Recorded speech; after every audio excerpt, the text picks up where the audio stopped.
எங்க வறுமை அதிகமா இருக்கோ, எங்க ஏழ்மை அதிகமா இருக்கோ, எங்க இளைஞர்களுக்கு வேலை கிடைக்கலையோ, எங்க பெண்கள் படிக்க முடியலையோ, எந்த இடத்துல சேரிகள் அதிகமா இருக்கோ, எந்த இடத்துல குடிப்பழக்கமும் ட்ரக்ஸும் அதிகமா இருக்கோ, எந்த இடத்தில் வளர்ச்சி இல்லையோ, அந்த இடத்துல நான் உறுப்பினராகி அந்த இடத்தை ஒரு சிங்கப்பூர் மாதிரி மாத்தணும்னு சொல்லுவார்.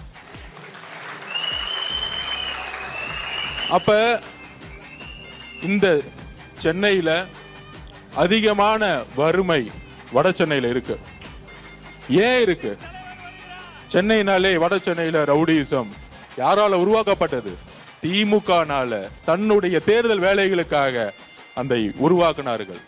ஆனால் நம்மளுடைய தலைவர் வளர்ச்சியை மட்டும்தான் நீங்க உருவாக்குவார். அப்ப நான் ஒரே ஒரு அண்ணன் கிட்ட